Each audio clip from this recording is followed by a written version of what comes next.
we just trying to stay positive right now. We just been trying to have great energy and not let that game affect us moving forward. Because, we got other big games coming up that we got to prepare for. No Filter Radio with Alan Cutler, brought to you by Quantrell Auto Group. QuantrellForLife.com. Good afternoon. I'm Alan Cutler, honored and pleased to be with you. And thank you so much for joining me, whether it's live or tonight. Probably not tonight because you're going to watch a little basketball game with Missouri tomorrow morning. Thank you. That was Mo Diabate. And it's interesting that I can make a case that this can change from a positive point of view for Kentucky. And I can make a case where, it's in the blank. And the truth is, I have no idea. I'm going to give you some logical arguments, at least I think they're logical, and you can agree or disagree, and it's all good. There's an issue that I didn't realize was a problem, and I guarantee you at least 99.9% of you didn't either. And by the way, that's not a slight against me or you. It's just not. And so when I have complained with reason about the lack of hustle at times with the team early this year, I'm not taking that back. I mean, I've been watching basketball since the 1950s, late 1950s, okay? And I know what I see. I don't have to be a stats guru. You can look at it if you watch the game and study the game and been around coaches where I've learned the game and done all the reading I've done. You guys can do the same thing. Really, I think there's a ton of smart basketball fans out there. Okay, so that's earlier. I'm going to give it a clean slate today. And I never considered this as a problem. I got to be honest with you. This is a soundbite from Mo Diabate. Hey, Jimmy, do me a favor. Go to clip 5, and we'll play some of the other ones. But this is what I'm going to be talking about now. And this is a wow. And I can't blame Pope for this, and I can't blame the players for this. I'm serious, and I ain't kissing anybody's you-know-what. So because JQ was hurt, they couldn't work on playing two bigs. And it's been pretty obvious, and I've talked about it. I can't believe I'm the only one about how he really wants to play two bigs a lot. Let's see how it goes. He's got 3 bigs. Let's play 2. Maybe that'd be an advantage. By the way, Missouri tonight's got a lot of tall timber. This will be the tallest team Kentucky has faced. I don't want to go on that tangent now, but I see the value of playing 2 bigs. Here's the problem. And Jimmy, if you realize this, God bless you, I will bow right now and shave my head. Oh, I shouldn't have said that. I don't like your smile right now. I just exposed myself pretty bad. Jimmy, I look from ugly to uglier with a shaved head, okay? Just, will you trust me on that? I'll trust. I'll take your word for it. I don't like your smile. You got a smirk where you're saying, oh, man, if I can pounce on Cutler, I'm going to do it. Okay, here it is. This is clip number 5. And so Pope is changing the offense. And remember last week he said there was a practice, whatever it was, they were spending a whole bunch of time where JQ was only working as a power forward, which I thought was pretty interesting. Okay, so they're making a change in the offense. Well, I'm not saying it's wrong. That's where I'm coming from. But so far it's a problem. And it's a legitimate problem. Here it is. It's something we had to get used to because, we kind of switched the offense, halfway into the first half of the season, so it's kind of something that's new for us. So, it's something I never played with. I never played that style before, so I'm just, we all kind of getting used to it. We all adjusting to where we have to be on the court at the same times. How can we make it work for each other? That's been the thing, how can we make it work for each other? And, this is something we're going to have to get used to. That's the offense that we've been playing so far. It's powerful. What he's basically saying is we have a new offense. We're not sure what the hell we're doing. I'm not ripping Pope for this, and I'm not ripping the players for this. And they don't know what to do, and they don't know where to go. And when you have those kind of issues, you pause, you hesitate. You cannot be good in athletics. Pick the sports. I don't give a crap if you're pausing, if you're hesitating. Okay, and if that's a problem, okay, you might want to say it's a new problem. You might want to say that there are other problems earlier, which I alluded to already in the monologue. But if that's a problem, that's a wow. That's a wow. And that's nobody's fault. JQ couldn't get on the damn court. Not his fault. He was hurt. Pope wants to use an offense. Okay, guess what? So far, it's not working. But just think for a minute. I like to do big picture. If the offense works, and if these kids get comfortable with it, and if these kids stop hesitating, this could be very good. Will it be very good? I got no clue. I have no clue at all. Jimmy, you played the game. Okay, I'll be shocked beyond belief if you don't agree with what I'm saying. They're learning something new. They're not used to it. They're not comfortable. They're pausing. I think it's a problem. By the way, and nor am I suggesting, before you respond, Jimmy, nor am I suggesting that they just shelve the whole damn thing because of this. If Pope wants to do it and he thinks it can work, he's the coach, he should do it. But if you're pausing, you cannot win. You will not win. Jimmy? No, you're exactly right. In any athletics, if you're thinking you're behind, you're a half a step behind. And I look at it from like a football perspective because that's what I grew up playing. It'd be like if you went from, say, a 3-4 defense to a 4-3 defense, and the defensive end, like he's trying to figure out, like, whoa, I'm used to having my hand in the dirt. Now my hand's not in the dirt. What am I doing? So you have to think for that split second. It's basically what he's describing, and I would hope the fans hear this and maybe just take a step back. You get perspective for this, and maybe with all situations, there's more going on than we think. And because they didn't want to share. And Pope really didn't want to share, which I think that's Pope's fault, but I'm not going on that tangent right now. I think it's a very mature comment. That makes me do exactly what you're saying, Jimmy. Take a step back. Now, I don't know this. Suppose in 3-4 games they get really good about playing two bigs. Okay. And suppose they start hustling like crazy. Okay. Could this change? Yes, it could. So I'm going to be open-minded. But in a second, I'm going to tell you something that's negative. And it's all out there and all honest. By the way, in a couple of minutes, what I'm going to do, Jonathan Davis, the clip that we have from the other day, got a ton of hits all over the place. And the reason I'm going to play it again is because of something that happened to him on the clip, which, Jimmy, I bet you're going to go, even though we're in look at you. Is that a new 49ers cap? Yeah, it is. Got it for playoff time. Yeah. Christmas? Yeah. God bless you. Biggest 49er fan, he and Cisco Bryant. Okay, back to this. There's good and there's bad of what's going on. Okay, but I'm being fair, and I wouldn't give a crap if this was the Yankees, the Reds, Kentucky. I don't care. The properties of sports are the properties of sports, and all I do is plug in my thought process to what's going on in a particular situation. And I bet most of you got that. Okay, so they're learning something. They're not comfortable with it. Okay, had J.Q. been healthy and they were working on this, months and months ago, would they be much further along? Yes. Yes. So let's see. Now we're going to push to the negative. Okay, Jimmy, give me a thumbs up. You're super fast when you get clip number 2 ready. Yeah, I had your thumb up before I finished. You text your wife? Sometimes. Okay. Every now and then. Does it get you brownie points? No. So, yeah. Really? A couple. Oh. Maybe I need advice from you. Okay, so back to Mo and listen to what he's saying. The attention to details, I feel like we could have emphasized that a lot more in the scout, and some of the plays that they were doing, or some of the often movements, the pivot to a flare. I feel like we could have studied it a little more and emphasized it more. And I think that would have been a major difference in the game. Okay, emphasize it more. Is that the players emphasize it more? The coaches emphasize it more? So here's the thing. You play sports. These kids aren't stupid. They're not deaf. They know they're getting ripped. And so I'm going to use I guess what? I shouldn't use a 4-letter word. I'm going to use a 5-letter word. You think that's safer, Jimmy? Probably. Pride. I can't be more serious about what I'm about to say. If these kids are the people that they claim to be, I'm so serious about this. Nobody likes taking heat. Some handle it better than others. These kids have never been around this. And you can suggest that you adjust right away. Don't buy it.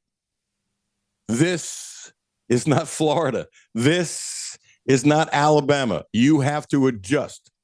It's the blessing of Kentucky, and at times, I'm not going to say curse, but what makes it difficult? Okay? Because I think a lot of people can adjust. A lot of people have adjusted. Look at all the games that Kentucky has won through the years. And sometimes when you're at a place 2, 3, 4 years, you learn to adjust better versus, this microwave society when you're here for only 1 year and you're a veteran, you think and it's going to be different than you're living it. And it's much different. But you know what? Come on. It's January. I don't want to hear this crap anymore. I don't. If you haven't adjusted by now, then I'm not going to totally write you off. But you've been around enough and you've been hearing the social media enough and the fans long enough that if you haven't adjusted by now, I can't help you. Seriously, I can't help you. And so attention to details. Guys on the team, if you have pride and you don't pay attention to details, I will lose respect for you tremendously. Now, since they're saying that they haven't paid attention to details, let's see if they correct it. And if they correct it, that's great. And that's great. But they're not doing the little things. They're not doing the little things. And they either can decide to do it or they don't. And not all of that is coaching. I will always believe players need to look themselves in the eye. Some of these kids think they're going to make millions and millions and millions. So far, some of these kids are delusional, okay? It's in their best interest to play with pride. It's in their best interest to dive on the damn floor. It's in their best interest to do a much better job of the 50-50 balls, which they are not doing. Attention to details. It's important. Getting used to the offense. It's important. I'm saying there's a possibility of hope. More today than I thought yesterday because of what Mo said, not being comfortable in the new offense. And Mo also said that JQ needs to find his confidence. Okay. I had no problem with that. Kid hasn't played in forever. And I thought it was ridiculous he didn't play more at Bellarmine. You needed him to score 20-22, even though it's a cupcake, just to feel better about putting the damn ball in the hole. What do they have the other day now? 4 shots? Played over 20 minutes? Really? Really? This is your stud? This is a guy that's supposed to be a lotto pick, and he's not shooting more? And you're not getting him the ball more? Really? Really? Really? That's bad basketball. It really is. It's selfish basketball. And JQ has to work harder to get open. You got to get him the damn ball. You really do. What is the story? Jonathan Davis said that the first practice, Rick Pitino said, this is Jamal Mashburn, pass him the ball. And that was his whole pitch. And he said, we didn't like it because we thought it was going to be our turn to do more. But guess what we did? We passed to Jamal Mashburn. Okay? If I'm Mark Pope, I'm saying, hey, see that JQ there? Yeah, pass him the damn ball. He shouldn't play over 20 minutes and shoot only 4 shots against Alabama. Shouldn't do it. Shouldn't do it. Shouldn't do it. That's another problem that they have. Another problem. Jimmy, clip number 3. This I find a little troubling.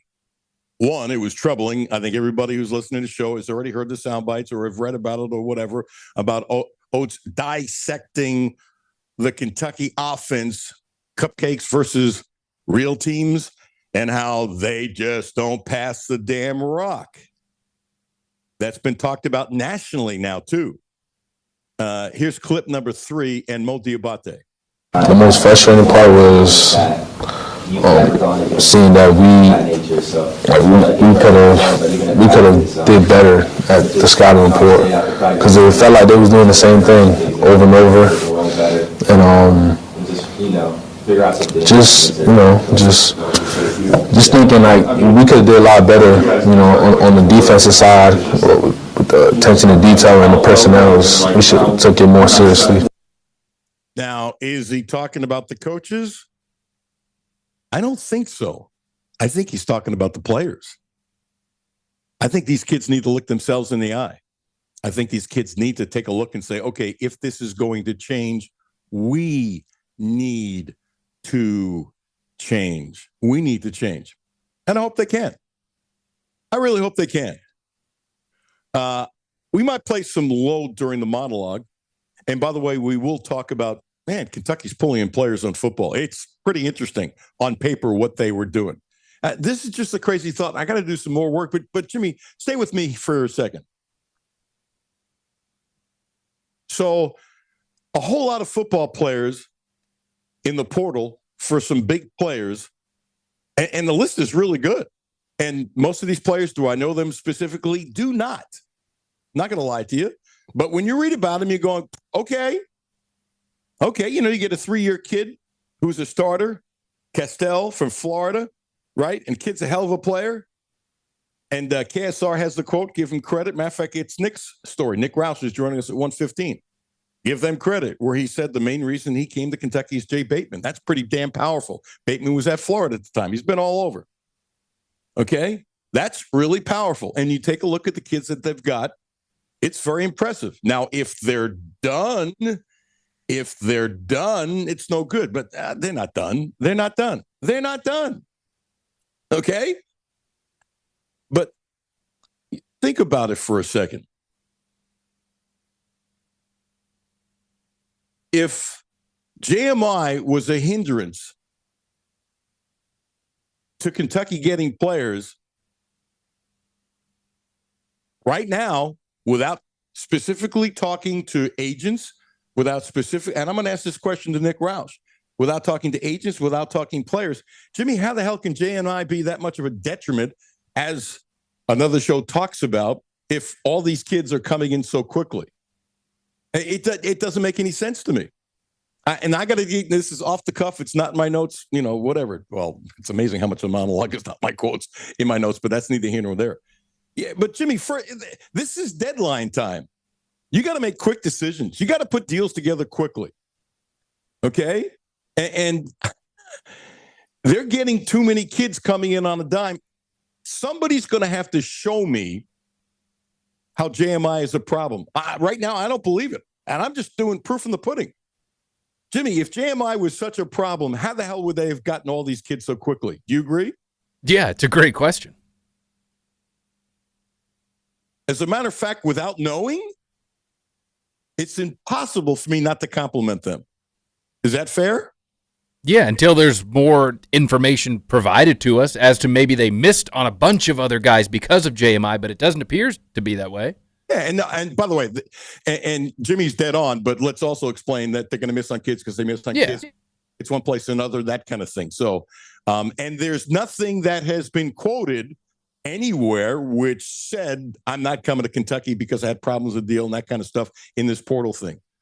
So, JMI won't come on the show. They just won't. They feel loyalty towards their station with their contract. I don't agree with it. I respect it, but I'm going to do some looking because I think fair is fair. And I got to tell you, if I find out some information which says they really are holding them up, or, let's say they've missed a whole bunch of kids because of that, will I say it? You know it in 2 seconds. But superficially, seriously, you're getting all these kids. So I just want to throw it out there. Believe me, first of all, I wouldn't care if JMI was our station or the other station, really, unless it was better for our station to have JMI. But I think you know what I'm saying. The point is, if they're right, they're right. If they're wrong, they're wrong. That's all that I'm saying. That's all. Okay, I want to go to Jonathan Davis. And I found this very interesting. Got a ton of play on social media. And I mean a ton. So I want to do this. Many of you have heard it. Many of you have seen it on social media. But there's a really specific reason that there's a cause and effect that I didn't predict this would happen. Jonathan didn't predict this would happen.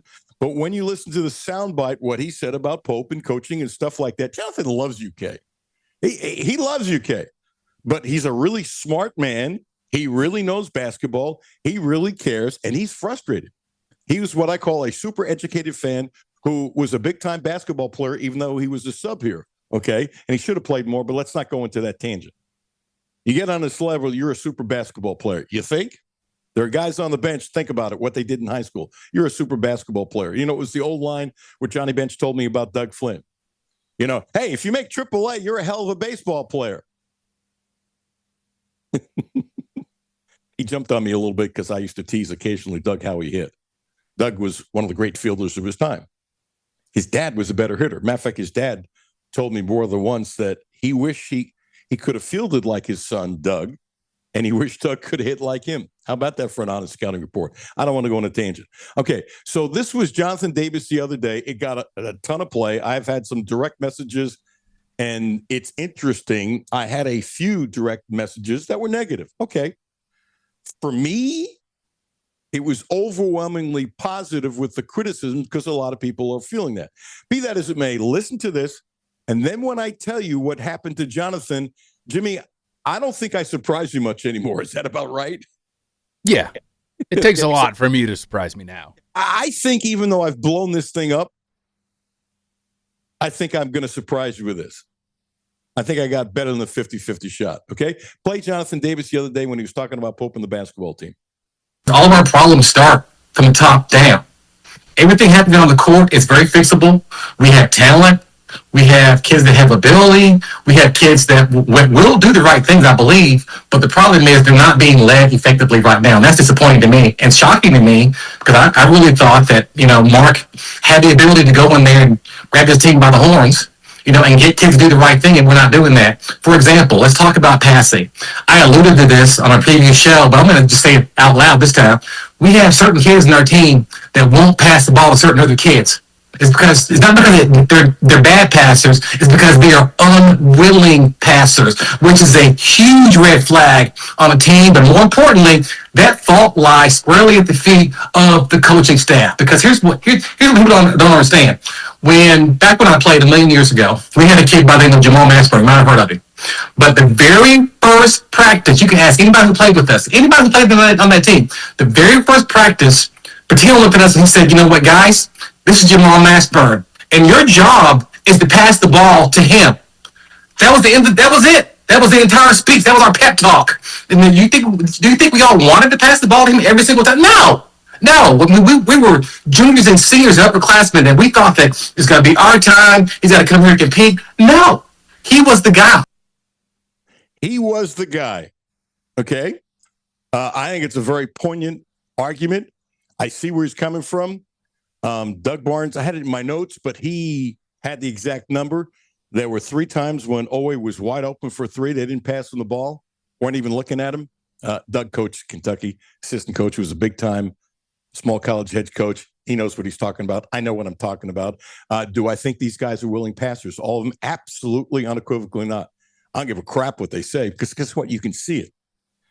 You can see it. And I have to tell you this, I asked Jonathan permission before using it. So I have a simple rule I've explained before. There are certain things, if it's light and funny, the people that I go up and back with, some of these folks are on the air with me, some of them are not, and want to stay off the air. And that's okay. It's all great. But what I call my deep throats and the people that share things with me, and some of the names I will never mention who don't do the show, many of you know who the hell they are. And that's okay. But I have to give my word. But when something is really strong, even though if it costs me something on my show, I ask permission. Are you okay with me using this? Because 1, I don't want to abuse a friendship. 2, I don't want anybody to look bad. And 3, I got to tell you, sometimes people say some things that in retrospect, 5 minutes later, they don't want it on radio. And Jimmy, you do this so you can understand all this, I'm sure. Are you ready for this, Jimmy? Let me see now. I want to see if I built it up. See, now you're prepared for me shocking you, but you'll be honest. I know you will, Jimmy. Word for word from Jonathan Davis on that clip. Allen, comma, no names, comma. But I've had family members. Okay, here's the important part. That's plural. I've had family members of current players, again, plural, contact me tonight to thank me for speaking up for the kids. I don't care if they were 6'6" and have big muscles, they are still kids. Somebody has to protect them. And when I saw that, I went, wow. And this is powerful. Members, players. Okay? Jimmy, did I surprise you with that? Because I got to tell you before you respond, I looked at that and it took me a couple seconds to answer last time. I went, holy, I'm not going to say the words because you'd have to hit the button. I went, holy blank, blank, blank to myself. Come on, did I get you or not? Yeah, that's surprising. But after you explain it, it does make sense because Jonathan Davis is very measured when he comes on here, and he doesn't just come on here and just spout off stuff because he's mad. He thinks these things out. He's an analytical thinker. I don't know him that well, but just the times he's been on, I think he's got a pretty good pulse of the team. And being a former player, I think he gets things. Yeah, plus he's really smart. Yeah, very smart. And has built a very successful company. Okay, so then I told him, this was earlier in the day. We'll often text, but I did this on a phone call because I wanted to see his reaction. And so I don't know who started on KSR. I was going to go back and listen to it. I was listening, but you're in and out, that kind of thing. They were ripping Jonathan for his comments. And somebody said something like, he sounds like an angry guy or da da da da da da da. And that's BS because how many times does Jonathan laugh with us? Every time he's on. And did he laugh either before or after when we were talking about this stuff? Oh, yeah, the whole time. Yeah, and he's not angry. No. They kind of took a shot at him, which I kind of didn't like. Okay? Let me ask you a question. If I use a word with an A and it's 3 letters, should I not use it? You can. You sure? I don't want to get either one of us in trouble. That's the only thing I'm concerned about, getting in trouble with the show. Really am. You say I can? I think people know. Let me give you a direct quote again from the text. When I told him, this was like in the afternoon, and then he texted me later that night because they didn't know about the folks that contacted him to say thanks. Interesting. Matt Jones, this is Jonathan Davis. Matt Jones can kiss my whole entire A. I don't need to say the other 2 letters, correct? I think we get it. And then he put on this is the part that made me laugh. Not the first part, that Matt Jones can kiss my whole entire A. He then put, and you can quote me on that, and he put a check mark next to it. So I got to tell you, I literally laughed out loud hard. So I put back to him, ha, ha, ha, ha. Nah, I'll leave that alone. I went, shoot, if you're more no filter than me, I'm in trouble. Ha, ha. And then he goes, I learned from the best. Thank you. And then I said, hey, I might use it if you're okay. And he said, hey, go for it.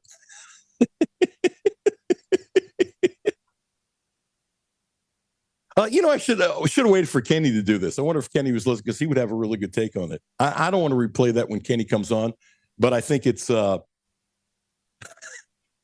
you say that's powerful that there are parents of players who supported Jonathan?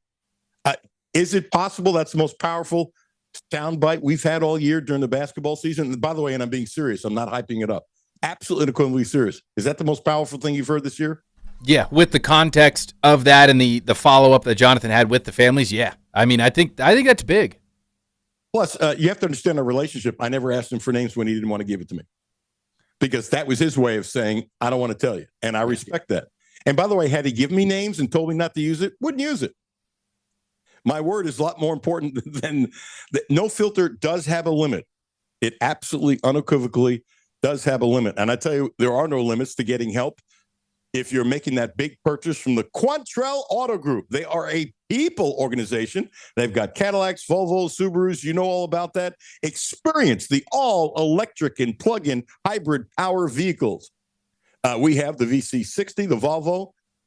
We talk about it every day that we love it. My wife loves it. It's the best car we've ever had. We're saving a whole bunch of money on the hybrid. When I first thought it was interesting that you get 41 miles, and I'm thinking, isn't the day going to come when I have 300-400 miles? It probably will come. But you know what? If you go around town almost all the time, we never use gas. We've gone weeks and weeks and weeks and weeks and weeks without using gas. It's pretty interesting, and we're saving a bunch of money by the hybrid. So you plug it in at night and you start all over again. Dedicated customer service. They helped us big time, and this is important to us. And I'm assuming it's important to most of you. They helped us big time with financing. They really did. It's a wonderful dealership, the Quantrell Auto Group. They've been wonderful for us for well over a decade. I trust the Quantrell Auto Group. Old friend Kenny Rice coming up next. Alan Cutler, 1300 AM, 92.5 FM. No Filter Radio with Alan Cutler, brought to you by Quantrell Auto Group. QuantrellForLife.com. Hi, this is Alan Cutler. Have a no filter comment? Hit the text line 859-381-1313. 859-381-1313. Houchins Insurance Group is proud to partner with Auto Owners Insurance, a company that provides opportunity for independent agents to make insurance simple for their clients, offering risk management services that range from a renter's policy for your college student to home and auto coverage for your entire family. Houchins Insurance Group assures you that nobody works harder to keep you protected from life's uncertainties. Reach out to AJ Boss or Zach Bennett at 859-263-2771 to see if Auto Owners Insurance makes sense for you. My name is Terry Schultz, CEO for the Rutherford County Area Habitat for Humanity. Republic Bank has really been a game changer. They have invested not only financially, but time to really listen so that we can move our mission forward. What I like about Republic Bank is they've come in asking, what are your needs? And I don't know that you get that any other place. That's Terry's story. Now let's get to work on yours. Republic Bank. Time to thrive. Member FDIC. Hi, this is Alan Cutler for the Quantrell Auto Group, a people organization who have Cadillacs, Volvos, Subarus. Experience the all-electric and plug-in hybrid power vehicles. We have the VC60, the Volvo. We love it. Best car we've ever had. Dedicated customer service. Helped us big time with financing. A wonderful dealership, the Quantrell Auto Group. They've been terrific for us for well over a decade. I trust the Quantrell Auto Group. Baby, it's cold outside. Uncle Rick, warm yourself up with a hot coffee or cappuccino at Clark's Pub and Shop. What? Cappuccino. And while you're there, be sure to pick up some of our in-store specials. We have 5-hour energy shots, Bloom energy drinks, and Blue Diamond almonds. Each buy 2, get 1 free. I feel warmer already. Clark's Pub and Shop. Return. Refresh. Refuel. Back to No Filter Radio with Alan Cutler. Podcasts on Apple, Spotify, and Google, Monday through Friday. We could have did better in-game adjustments. You know, when they started making all those threes, and I think it was a lot that we could have done better for this game. Now, I got to tell you, this is the one thing that makes me go, what the heck? We could have made better in-game adjustments. The world has changed. If somebody would have said that to the media, which wouldn't have happened under Adolph Rupp, that person would still be running today. If somebody would have said that when Rick Pitino was the coach, let's say they were from Alabama, they would have to run home. There's no question about it. That, for a player, is the most shocking comment that I have heard. What Mo Diabate is basically saying, hey, during the game, guess what? The coaching staff didn't give us enough adjustments. If anybody reads it otherwise, by the way, if you think I'm looking for stuff to rip Pope on, I'm not. I hope he does great, but I ain't ducking squat. Now, ladies and gentlemen, a man who's never ducked squat before, it's just not in his DNA, as he shakes his head no. My friend who I respect a ton, NBC's, formerly of Channel 36, back in the day when we both had different colored hair, Mr. Kenny Rice. Hello, Kenny. How are you, brother? Alan, my friend, Happy New Year. Good to be with you. First time in the new year, I believe. Yes.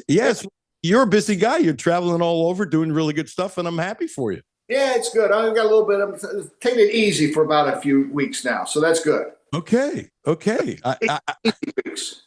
So, Kenny, when you heard that soundbite, yes, or something else, you go, yeah. I don't know what to say. Honestly, everything you've summed it up. I can't imagine, but I tell you, it's this whole NIL thing has changed life. Everybody's entitled now. They're making money. They're all pros. There's no college kids anymore. They're pros. So I guess they feel like they can say whatever they want because they're getting money. They're getting paid. I don't know if they have a contract that says if we say anything against our coach, they deduct so many thousands. I'm sure that's not in there. So they think, you know what? He needs me more than I need him. And I think it's probably prevalent throughout the country with a lot of these guys. And I can understand why. I can understand why. When you're talking $2-3 million contracts, even bigger in these football deals, no wonder some of these people. But I'm like you, to me, that shows there's a respect level that's missing among that coaching staff. I don't care if a player's making $10 million a year. To not respect the coaching staff more than that, I think speaks a lot more about the coaching staff than it does about the player. Agree 1,000%. I'm going to add a word. I agree with you 1,000% when you said, respect. I'm going to add another word. Fear. Players used to fear their coaches, depending on the coach, some more than others, that kind of thing. And I think the fear goes along with that. But I think the respect of what you said is more powerful. I think that's one. This is kind of like a 1A, 2B, like a cousin. But I think there's some synergistic energy with the two of them. Yes? Yeah, I agree. And, and the thing is, too, Alan, it's such a different world these days. Nobody, you don't run through walls anymore. Very few people, they don't run through the walls for the coaches. You're not going to get those Hoosier moments of whatever we need. We're going to go out there and win. And I'm talking about the movie, not the IU team. It's not very good. The football team, I hope, wins the national title, and I hope they beat Ole Miss. We'll talk about that later. Okay. But it's just it's really just a situation where there is no fear. And I think Mark Pope's a very intelligent guy. See, I don't want to qualify it too much. Like I'm, sucking up, like I hear a lot of people say, well, now I got nothing against Mark. I don't really know Mark. I haven't talked to Mark Pope since 1996 when I interviewed him at UK. That's the last time I talked to the man. But I've watched his career. I think he's a smart guy. I think he's a little too, Joel Osteen, and he needs a little more fire and brimstone. He needs a come to a Jesus meeting with some of these guys, and I don't see that happening, at least not in his post-game press conferences. He seems a little befuddled himself, and I think the team feeds off that. You know that when both of us ran our newsrooms, ran our sports departments, we had a standard, and I'm sure you might have. I know it's hard to believe, but I threw a few things at times. Not like you were crazy, but but me, there were moments when I said something, and I learned a long time ago that when you say something and they're not used to you saying something like that or making that kind of demonstration, they pay attention. And I don't know if he's done that with this team. Maybe he's doing it all the time and they don't matter. But I'm just saying, from the perception of being outside looking in, it appears that this team is nobody's kicking them in the butt. And I'm talking literally for all the tree huggers out there. I'm not advocating violence against these young men making millions of dollars a year playing a college sport now. Yeah, I don't know why I thought of this, but when you, by the way, it's a great rant. That was, as a matter of fact, that's going to be a clip of the day. I know that means. Well, thank you. I try to make clip of the day. Clip of the day, clip of the day, clip of the day. Okay. Go ahead. Being Alan Cutler's clip of the day just is the pinnacle of your career. It is. These are things that matter. The older I get, these things I embrace more. I don't chase things now. I'm happy for what I have. I've learned that. Just accept what you have now and embrace life. Don't always worry about the next thing down the road. Unless you're the UK basketball coach, and then you better beat Missouri by 12 tonight because you're 11.5-point favorite, and they're already on your butt, so you not only win but cover. Just thinking out loud, I'm saying. Let me tell you something about Kenny Rice. Yes, please. He's I'm worried about him. You are very sly with words. You have a sarcastic kind of, it's what you did on TV, where your lead-in would be, but you had to think about what you said. You just did it to me when you said you don't chase things anymore, and I thought of Billy Gillespie. You just took a shot at me. I think it was pretty funny. You know what? I never even thought of that. Really? See, I promise you, Alan. Honestly, I would not do that. I would say it straight out with you. But no, I'm talking about. I was talking to a friend the other day, and they're all worried. And I just renewed my contract for one more year with NBC a few days ago. So, one more year, thank God, we'll see from there. But, I'm blessed. I know that. But, we're talking about this stuff. And I said, shut up for a second. Just shush. Mazel tov. Congratulations. Thank you. I am so proud and happy of you. And you might make 30 years at NBC. This stuff doesn't happen anymore. I know. This is 27th year. 27th year. Wow. Loud. But the friend and I were discussing it. One of the producers I know, and they was talking about. They said, "Well, I'm hoping that we'll get. I'm hoping to go to LA for the Olympics. And I'm hoping to do this, and I'm hoping to do that." And I said, "You've been doing this a long time as well. He's been doing it almost as long as I have there." I said, "Embrace it. Don't chase it. It'll happen. If it happens, it happens. At this stage, yeah. When I'm 25, when I'm 30, well, you know what? Actually, when I was 25 and 30, I was happy over at 36 because I could do anything I wanted to, which was a curse and a blessing. You know, I was not motivated to leave. I mean, later on, I finally said, I got to go. But, you know, at that time, I'm thinking, hey, who cares? You know, me and Bob Hensley were having a blast over there, enjoying ourselves. And, but no, I mean, you know, sometimes you just embrace it. But no, I would never make fun of Cut to the Chase. Your wonderful book. And it is probably, I guess it's probably the most legendary thing in Lexington broadcasting is you chasing Gillespie on his fake phone call. What if he actually was talking to somebody? I never thought he was, but you know, I'm just curious. That was the second time he did that. He did it the first time outside of Wildcat Lodge, and there was a lot of people around there then. And people saying he's not on a phone call. I mean, because he never moved his mouth, and he walked along, and no, it was just. Have you ever done that? I've done that with somebody. Like they come up to you, and you know they're going to talk to you, and you say, "Hold on, just a minute. I hear the." Never done that. You're slicker than I am. Well, you know, some people are nice, and some people you don't want to. I don't want to talk about the old days that much. Sometimes I do, but you know, I don't want to sit there. You know, if I'm out eating, I don't want to have a moment where we have to reminisce.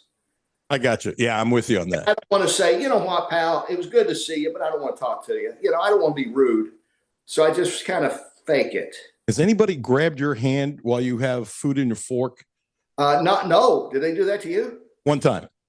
Did you knife them? No, I was like, excuse me, I'm eating dinner with my family. literally grabbed my hand. Didn't pull it, wasn't really hard, but literally grabbed my hand. It was kind of, what the? I've had them want to shake hands, which is awkward. You know, you're eating and you're going, I don't really want to put this fork down and shake your hand. How about, hey, yeah, thank you. I appreciate you remembering or something. And you thought, I really don't want to shake your hand. I'm eating. I'm not necessarily a germaphobe, but you know, I don't like to break the trend there. You know, break the bread, but not break anything other than that, you know? Speaking of Billy Gillespie, by the way, and I understand this, I'm not comparing Mark Pope to him or anybody else. We talked about this before with Eddie Sutton, who I cared about, was a friend. I know, you know, I was in Sean's wedding. Sutton's and I go way back. And he told me, you know, how it just engulfed him coming to UK. And he knew UK. You know, he was at Arkansas. He understood UK. He thought he understood UK. But he didn't. And I think it got to Tubby a little bit.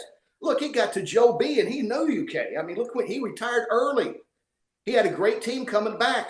He had a Final Four potential team coming back, and he left. And I think that it takes that massive ego of a Calipari or a Pitino. You know, there's Pitino still flaunting one of the guys he's getting ready to sign, even though St. John's is the biggest disappointment this year in college basketball. It's amazing how he can't recruit shooters. The guy he can't. Point shot. And obviously he's given some of that textbook to Mark Pope, who obviously also cannot get shooters. I thought they had some. I guess Noah is never going to play again. I'm not saying that he deserves to start or get a lot of more minutes, but is he possibly a Cameron Mills guy? Do they have a guy like that maybe can come in and take a couple shots? If they miss them, put them right back on the bench. You know, when you're shooting, what did they shoot, 21% the other night? It was awful. Here's my point on the shooting. Let me throw this at you, and then I want to get back to the team. I want to get a quote to you, but I really believe this, and it's not popular, and I'm good with it. I didn't think this would be a great shooting team, but I thought it'd be much better than most people think. Here's the part that I don't understand. They don't push the ball up. You can sprint with the ball, whether you're low or you're OA. Can you sprint with a damn ball? All this crap when he came here, we're getting across the midcourt line in about 3 seconds. We want to take a shot within 13. You can still sprint with the ball so they don't get transition buckets, so they don't get transition threes, because if you sprint, you can get wide open, and they would shoot better hitting a few. Plus, the other thing, they don't pass the ball. They don't penetrate and dish. If they did those things, do I think this would be a great three-point shooting team? No. But if you give guys easy shots and they start making one or two, they start feeling better about themselves. They're horrible in driving and kicking and transition buckets because they don't move. Everything he said, it's like, I mean, I'm questioning it. Don't tell me you're going to do this. Look, if you don't have the fastest team in the world, you can still sprint with the ball coming up court. Movement, I think, is the biggest disappointment in this Kentucky team. The obvious is they don't shoot very well. They don't seem to have any kind of plan. And there's I don't see a lot of movement. And sometimes when they do start moving, it's It's like one of those old movies, the Keystone Cops thing. You're running, but not direction. What direction are you going in? You're moving, but are you moving with a purpose? Are you moving towards setting a pick? Are you moving towards coming off a screen? Are you moving toward working inside? Now they do sometimes, but I watched the other day and I'm thinking, what are they doing? I'm running over here. I'm over here. Come here. You come here. I got it's the Stooges. I mean, there's no rhyme or reason to some of these things that they're doing. And I think Mark is a little over his head. I've said this before. I don't mean it derogatory, but it's a big difference coming back here. And I think that now he's getting criticized. And people didn't like Calipari, I think, as much as they loved Pope last year. It's one of those deals. We talked about the old lover thing the last time on here. You're just glad to get somebody out of your life so the next one looks really good. I think that was Pope's situation. And, he was kind of a desperation hire. And I think he's a good coach, don't get me wrong. And it was an interesting hire. But I think it's more of an experimental hire, because everybody else kept turning them down. I mean, the rumor is that 2 guys coaching high school ball turned them down. Okay, I made that up, Alan. That's not true. But, they go to Connecticut. Hurley's he won't even discuss anything with them. They go down there and Drew's sending his family up here. Who else? Everybody Wright ain't going to come out of retirement. I think everybody they checked with, nobody wants to come here. It's not the blue blood program that everybody used to love. Life changes. Money's out there. You can make a lot of money at a lot of schools. And, a lot of schools seem to be more successful in the last 20 years. You got to get past Adolph Rupp days. God bless him. He's gone. Those days, the 40s, 50s days are gone. And, it's like clinging to those old movie stars or people that hang on to careers they should let go. Kentucky basketball has to realize they got to make a real good impression soon or they're going to become Indiana. I mean, really, within the next 2 or 3 years, Kentucky basketball could become Indiana. And I'm not talking Indiana football. I'm talking Indiana, remember basketball when it used to be a perennial top 20 program. I apologize for interrupting you, but I got to tell you, I loved your analogy of the Keystone Cops. Thank you. I loved it. And no young person knows who the hell the Keystone Cops were. But it was great. It was like, it was a bullseye. So I apologize, but you got me excited going, now, why didn't I think of that? And then I'm going, I'm older than Kenny. How the hell did he think of that? It was really, really, really good. It was really good. Okay, I want to ask you a question. Okay. Did you hear or have you seen or whatever Jonathan Davis? I played it just before you were on. I should have waited for you. We played it again today. Have you heard his strong criticism of Pope? Yeah. Okay. So I did this at 12:30 and I should have waited for you, but I respect your opinion so much. This is powerful. Yeah. I'm going to read the quote again. Okay. And so this happened last night, and Jonathan's take, not only we play it again today to set this thing up, but it got a lot of play in social media, and some of the comments were interesting. This is what he said to me in a text, and I asked permission. Like if you sent me something that was too strong, I would say to you, Kenny, can I use this? And if you say, no, I don't. There's a bond that you understand because you did this. Let's put it this way. We both could write a hell of a book on things we could never say, right? Yeah, we could. Things that's been said to us, things that we've seen. Yeah. Okay. I could see it. Rice and Cutler with the stuff that they swore they would never say. I would never do it. You wouldn't either. Neither here nor there. Okay. Serious. So from Jonathan's serious, critical criticism of Pope, and he was amazingly strong. Word for it. Alan, no names, but I've had family members, and that's the key, S, members of current players, that's the key, S, plural, contact me tonight to thank me for speaking up for the kids. And then he puts a heart. I don't care if they were 6'6" and have big muscles. They are still kids. Somebody has to protect them. That was a wow to me. Well, I really like Jonathan Davis. He's a very smart man. I know that. And I heard the quote. And here's the way I look at it. They ain't kids anymore. When there's money being put in their pocketbooks, they ain't kids anymore. If you're the 18-year-old and you're going to college and you're trying to get your degree and you're going through it, there's some Division III programs out there and maybe some low-level Division Is. I'll say they're kids. But when everybody on the team, I'd say everybody on the team's making 6 figures minimum, aren't they? Am I exaggerating? Easy, right? With that budget they've got? Was it Cal's last year or the year before? And I'll make this quick because I want you to keep on going. The managers got a deal that they were making $75,000 each. Yeah, which was good. I thought that was very good on Cal's part, and I hope they're still doing it. I hope the managers, the trainers, everybody's getting a cut of the pie, and every player, I'm sure, is making six figures. Absolutely. You know, so let's say you're making the minimum. You're making the league minimum. You're making $100,000, and you're 18 years old, and your feelings are hurt. Tough luck. Get out there in the real world and get your feelings hurt someday when your job really depends on it. When you've been lied to, when you're negotiating and people say, hey, you're not as good and you have to fight to get a dollar, as we all have in life, whether be it a plumber or a broadcaster, other than doctors and lawyers, most people have to fight for everything. So, I know they're kids, but you're not a kid if you're commanding money. If there's a kid on that team that's going to school and trying to really get a degree, I'll eat those words and apologize profusely and take that kid out to lunch. But I don't care that their feelings are hurt. It ain't about that. Everybody's getting on Mark Pope right now. You think his feelings don't get hurt a little bit? Think his wife and kids, and they seem like a very sweet family. You think their feelings don't get hurt? They hear whispers, Mark's not as good. We're going to have to get rid of him at the end of the year. Things like that. It's called life. So, no, I don't agree with Jonathan. I don't agree with anybody that wants to tell me how tough it is on these kids. Not at this stage. It's not, as we talked about earlier, this ain't back in the 1960s and 70s when you ran through the wall for the coach and whatever the coach says was gospel and nobody criticized the coach if you were on the team. Now these kids can certainly say anything they want, as we heard earlier.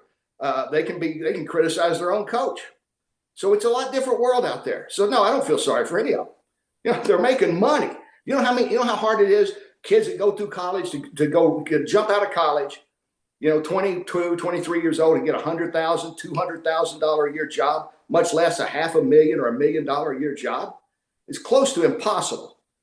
It's close to impossible, and unless you're tied in with the mob, and then it could happen. But otherwise, come on, guys, man up. Let's get to the old saying, man up. I mean, I'm sorry, life ain't fair all the time. I don't feel good about a lot of things that's happened in my life. I'm not happy with a lot of situations, but you go on and you do it, right? What are you supposed to do? Hey, Alan, you feel sorry for me? I only signed a 1 year. They wouldn't give me a 2-year deal. So we're going to do a year at a time now. You feel sorry for me? I feel sorry for me. I want everybody to feel sorry for me. That's a bunch of crap. And this society has gotten so weak and so. I'm not the toughest guy in the world, but I swear I've never seen such a bunch of people that are getting so weak. Okay. You got some talk, your mom. Good talk, Alan. I feel better. Yeah, I'm about to say, do you have to go outside and smoke a cigarette? No, I don't do it anymore. I don't smoke anymore. I'm very healthy now. Well, no, I'm not real healthy, but I quit smoking a long time ago. Should we call this the Dr. Cutler segment with Kenny Rice on the couch? Yeah, it's there's a Don Henley line in one of his songs. I'm going to find that little child and kick his little butt. Used another word. When they say, find the child within, find your inner child. What would you say to your young self at 12 years old? Well, you don't get it. Who cares what you'd say? It's over and done with. You made mistakes. You go on with life. I mean, I've made mistakes. I get through it. The last year, especially of my life, there's decisions made that I regret that are real decisions, not whether or not the coach liked me. And, you try to deal with it and hope and pray and get through it. Yeah, anything else on basketball? If not, I do want to talk about the national championship. By the way, what you said about kids and whatever, I agree with that. Jonathan is taking the point of view. I'm not defending Jonathan at all, but no, and I'm not knocking him. That's the point. I just don't agree with it. Oh, no, you're not knocking him, but if you're a parent of one of those kids, even though the kids are making a lot of money and they are pros, I couldn't agree with you more. I've been saying it ad nauseum. But if you're a parent of one of those kids, it's still your kid. So that's kind of where he was coming from. But you're both actually, believe it or not, I'm going to sound mansy-pansy. You're both right in your own way. But here's the other thing. You agree with his rant about Pope and what he's not doing, correct? Well, let's see. Yeah, I mean, I agree that I think that Mark may be too nice to these kids is the way I take it from everything I see. Okay, from his press conferences and everything else. I think he's a genuinely nice guy. Maybe too nice. Maybe he gets to be a little more Patino. Pitino could curse up a storm and there'd be like preachers sitting behind him and would love him, because he was winning. That's all it came down to. Now, you remember my dad well. So I didn't grow up being coddled. Okay. So people say something about me. I'm sure my dad didn't necessarily like it, but I didn't grow up being coddled. And you know that, right? You know him. You knew him well enough, the things that he would say. And so I'm just not good on this. I'm sorry. Let me put my arm around you. You lose a loved one, your pet runs away, your wife gets caught with another guy. Hey, I am sorry about that, man. It's tough, but the coach don't like me and I'm only making $450,000 a year. Get a job then, quit, become a mechanic. That's hard work. By the way, mechanics make real good money, which I'm happy for, and God bless, more power to him. I got a good friend. He's a great mechanic. He saved me a lot of money because he's really good and honest. Yeah, honest. Yeah, honest. It's powerful. It's really important. I'm going to switch to football, and I've been rooting for Ole Miss, and I've been rooting for the non-blue bloods, and I was rooting for Indiana last week. And you said something that I believe, and I've been talking about. If people think, and you mentioned it here, if people think Kentucky's always going to be a blue blood, you got rocks in your head. The world has changed. You can say, it's Kentucky. Shut the hell up, Cutler. I'm telling you, if Billy Gillispie had stayed another year, first of all, there'd been nobody on the team. Mitch had to fire him. But if they had another Billy Gillispie, this thing would have crumbled. Doesn't mean it couldn't come back, but it would have absolutely, unequivocally crumbled. Nobody in the world thought Indiana would be a blue blood. And you know what? It's interesting. These coaches that whined and complained and I won't finish the rest of the word. We can't do the portal. When we're in the playoffs, Indiana has one of the best portals. Yeah. Best portals while they're playing. So, I don't want to hear this crap of these pansy excuses by coaches. They got themselves a hell of a quarterback. They got three of the better players in the portal while they're still playing. So my point is, you can't say that there's a guarantee that Kentucky will be a blue blood. And actually, the worst thing to happen, I believe, is to be complacent, to be soft. We're Kentucky. We're always going to be a blue blood. This is not 1965. This is not 1975. And my point is, look, the next three games are so critical, it's not even funny. It's the softer part of the schedule. They win all three, they could change this. They lose out of three. I've had it in my they lose three out of three. I'm going to say they're not going to go to the NCAA tournament. This is real. And here's the other thing. Now, if they don't go to the NCAA tournament, who the hell is he going to recruit? Well, what I think, you made a good point. What did they do with that $22 million? It's about budgeting your money. You mentioned Indiana's football team and getting the portal. Obviously, they've got a good general manager working with Cignetti, or Cignetti's just a total genius about managing money and coaching a team. But you're right. The people they brought in this year, they made a mistake. They had the money. They'll have the money again, apparently, to keep spending. But how do you spend it? How do you look and see? Do you get this? It goes back to the Calipari days in this regard. Remember, he would bring in all the five-star players, all the great players, but he had no role players. So are we like Lowe, for example, supposed to be a great point guard, right? Well, how does a team get under 10 assists? How do you not get 10 assists in a game? I mean, and I'm not singling him out, but what do you have, like 2 assists? I think he had 2, maybe 3. He is a score first, last point guard. That's just what he is, but they desperately need him on the court, and he desperately helps, but he is not a guy that's going to score 8 points and get 14 assists. It seemed like they moved the ball better without him before he came back. It just, to me, you've seen him more than I have, but it seemed like they moved the ball better. I'm not saying he's not a good player. I'm not saying he's one of their top 3 or 4 players. But, again, that's where you got to get back to coaching. Okay, I got a point guard that's scoring. That's fine. But somebody's got to distribute the ball. We have no ball movement. Hey, we get back to Keystone Cops. We're all running around. Nobody's distributing the ball. We don't know if anybody's going to throw the ball. I'm going to break open. I may or may not get the ball. And, that gets in their heads. So, look, I'm not giving up. I think it's it's premature to start saying, this season's over and all that. I think Kentucky will still go to the NCAA tournament. I think they'll wind up a top 25 team. I thought they'd be a 16 for sure. Now I'm not so sure about that. But I'm not writing this team off. I think they're still a good team. I think Pope is a good coach. I just think that right now is a serious time for him in the way he handles things. And that even includes press conferences. He's got to be more forceful, and I think he's got to show some more urgency. And the players have to feel that urgency that you're right. They got 3 games they're supposed to win. They can't fool around and win like one of them. All of them would be disastrous to go 0-3. 1 and 2 would be really bad. 2 and 1 would be just okay. 3 and 0 is what it should be.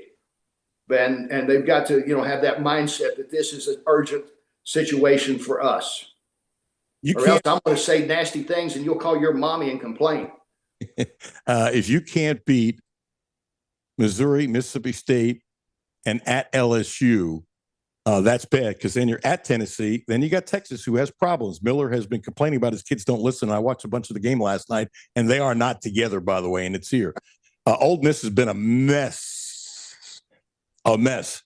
At Vandy, that man has the coach of the year basically wrapped up. At Arkansas, Cal looks relaxed. He's got great freshmen. Oklahoma, Tennessee, at Florida.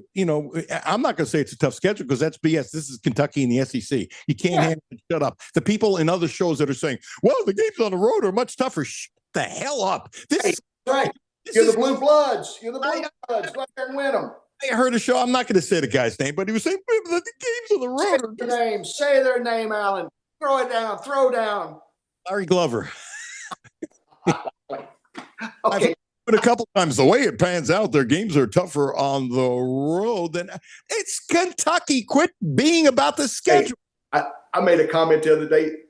In football, if you say, well, Kentucky's got a tougher schedule, you're in the SEC. If you're no good, you stink. It's the SEC. Either you can play or you can't. This is who you are. You're not running to the Big East. You're not running to the ACC. Shut the hell up about the schedule. Play who's in front of you. Quit. I don't know if I can use that word. People know it. Quit. I'm starting to sweat. Look what you've done to me. Now I need Dr. Cutler and sit on the couch and psychologist. Maybe I need Kenny Rice to be my psychologist. When did it all start, Alan? When you were a young boy going to Yankee games? Anyway, I said this to a friend the other day, and they're still upset about me saying this to them because, they're one of those that Kentucky's Kentucky. And they'll go into all the football games and complain. They'll start complaining about, probably about, I guess, September, mid-September. I go, don't get season tickets anymore. No, you got to support the team. Well, then shut up. But here's what I told him. I said, SEC, look, I'm not saying it's not a powerhouse. And you look at the top group there. But let's look at what they're doing in these bowl games. I'm kind of rethinking this SEC. It just means more apparently to some other conferences than the SEC. Now, I'm not saying there's 4 or 5, powerhouse teams in the league, but there's no reason Kentucky football can't be 6 or 7 on a regular basis in the SEC. I mean, you start looking at, you look at who is the powerhouses in there. Well, Ole Miss has certainly established themselves. Miami's really good. Keep them in the ACC. Alabama, start running. Tennessee, not so much. They beat Kentucky, but they're not a powerhouse. LSU, maybe. I don't know what Kiffin's going to do with them. But, you start looking around and you go, who are the powerhouses at Georgia, of course? I forgot them. There's like 3 teams. Maybe you get a 4th in there. But, you start breaking it down, and especially looking at the way the bowl game's coming, there's no reason Kentucky couldn't be in the top 6 or 7 on a regular basis in the SEC football. And there, I said it there. Can you hang out for 5 more minutes? I got to take a quick break. Yeah. I'm late for a break. Yeah, for you, of course. With your agent, or can you and I work this out? For you, of course. You know that. Anything. The one, the only, Kenny Rice. And I'm really hoping for when he blesses us with his time, he can just get over his shyness a little bit more. I'm really concerned. Terry Page. Terry Page. Not a great licensed massage therapist. Check her out. I will see her tomorrow. Can't wait. Couldn't see her last week. She took a vacation. How dare she take a vacation? She should never have an appointment open. That's how good I think she is. And a lot of you have gone to see her because what I keep on saying, 859-373-0578, 859-373-0578 in Butler, Kentucky, Monday and Tuesday, Lexington on Regency Road, Thursday and Friday. Terry Page, Alan Cutler with the loquacious Kenny Rice coming up next. Alan Cutler, 1300 AM, 92.5 FM. No Filter Radio with Alan Cutler, brought to you by Quantrell Auto Group. QuantrellForLife.com. Hi, this is Alan Cutler. Have a no filter comment. Hit the text line 859-381-1313. 859-381-1313. Hey, I'm Dale Wise. I've just recently retired. I know that the electronics, if you don't keep up with it, it can get away from you and get real confusing. Republic Bank's app, I use their app, and it is so easy to use. I log in with my fingerprint, so it's super easy. I don't have to remember 50 million different passwords and all that stuff. And it lays it out just real nice. That's Dale's story. Now let's get to work on yours. Republic Bank. Time to thrive. Member FDIC. Data rates may apply. Hi, this is Alan Cutler for the Quantrell Auto Group, a people organization who have Cadillacs, Volvos, Subarus. Experience the all-electric and plug-in hybrid power vehicles. We have the VC60, the Volvo. We love it. Best car we've ever had. Dedicated customer service.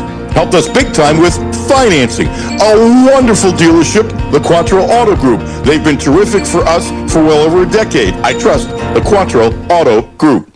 Houchins Insurance Group is proud to partner with Auto Owners Insurance, a company that provides opportunity for independent agents to make insurance simple for their clients, offering risk management services that range from a renter's policy for your college student to home and auto coverage for your entire family. Houchins Insurance Group assures you that nobody works harder to keep you protected from life's uncertainties. Reach out to AJ Boss or Zach Bennett at 859-263-2771 to see if Auto Owners Insurance makes sense for you. W223CV Lexington.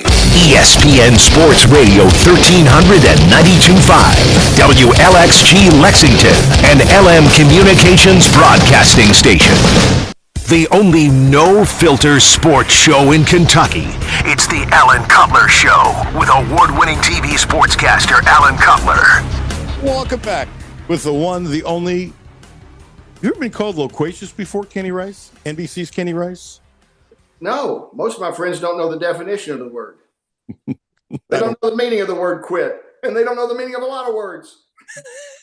It's an oldie but a goodie. It's when I worked the Borscht Belt, back in the 50s. I was leading in for Freddie Roman, that. Really?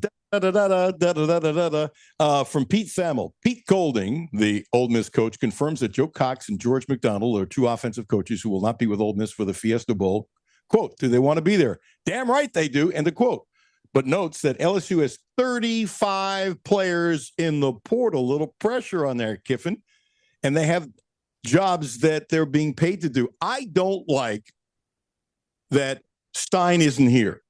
And this is what I wonder, and I don't have, and I get it that, the Oregon AD used to work here at Kentucky and all that kind of thing. Kumbaya, stop this crap. And they're doing a really good job. But you can't tell me if Stein was here every day, it wouldn't help recruiting. Obviously, staff is doing a hell of a job. That's not the point. You cannot say it wouldn't be better if he was here. I think it sucks that he's not here. I'm not backing down for it because whatever is better is better. Okay? It's pretty simple. And so I'm looking at this and going, I don't have the answer. I'm going to throw this at you. If Mitch would have had the guts to say to Stein, when he accepted the job and they're talking about it and those kinds of things, or maybe before accepting how you're going to do this and that kind of stuff. No, I need you here. Do you think he would have turned the job down? Look, I get Stein is close to Lanning. I get he's beholden to Lanning. I get that he recruited those kids. He likes those kids. I get that he wants a national championship ring. I get it. I get it. I get it. I respect it. Stop that.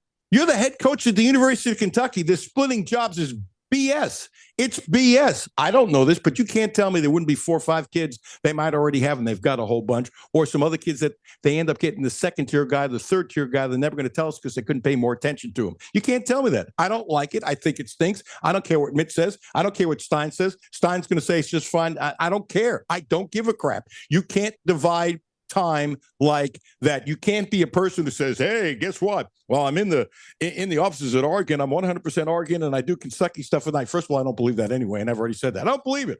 If you have to make a phone call when you got a kid about to commit or not to commit, you got to do something in the middle of the meeting, you're going to make a phone call, and everybody will understand. So that was disingenuous. I don't like the fact he's not here, and I don't give a crap what anybody says. Kenny Rice, NBC Sports, formerly over TBQ. What say you? Well, I'm going to go back to the Bible and to a Bob Dylan song. You got to serve somebody. It may be the devil or it may be the Lord, but you got to serve somebody. Now, if you're a head coach, I think it's different. If you're taking a head coach to a head coach, maybe that's even a little different going to a bowl game. If you're a coordinator, you stay, you go to the team that's now made you the head man. I don't think you should split time. Now, as far as, I'll say this, I think Stein should be here. I think now he's a head coach in Kentucky. And respectfully, I'm pretty sure somebody could step in and be offensive coordinator. Now, with Ole Miss's situation, I think that's different. Kiffin won't take some of those assistant coaches with him. I think they have a loyalty to Ole Miss that might be rewarded by Ole Miss. I don't know all their contracts and things. But if one of them had a head coaching job, I'd say go take your head coaching job. So I don't disagree with you. And I don't know anymore if these athletic directors even think like that. It just seems like, okay, you do whatever you want to. And I think Summerall coached in the bowl game, didn't he, before he went to Florida? Am I wrong? I might be wrong on that. I got to be honest. I wasn't up on my Tulane bowl game. He coached. I saw it. So, who's to say? Well, maybe he feels like he obligated to the team. Maybe that makes it. But it was a little different situation. He at least got in the portal pretty early because they played an early bowl game. But in this situation, no, to me, you should be here. You're the head coach now. You're the head coach. You've taken on a new job. I don't know if there's some binding contract that they have that if it says they go to the playoffs, they got to stay as long as, or they have to forfeit money. I don't know that. But let's say there isn't, then he should be here. And if he isn't, then there should be an explanation. Contractually, I can't come. Contractually, money-wise, I can't come. Then you go, okay, I can see that a little bit. But now, to me, you should be the coach at Kentucky. That's what you are. And the way the portal is, which they've got to redo, the NCAA, this portal, being able to recruit kids and all that this time, it should be after the season is over, after January, whatever, they quit playing football. But I don't disagree with you, Alan. I think that he should be here. Of course, I'm still trying to figure out how come Cutter Bowley was let go, but I don't know all the ins and outs of that. I mean, he was the best freshman quarterback in the SEC.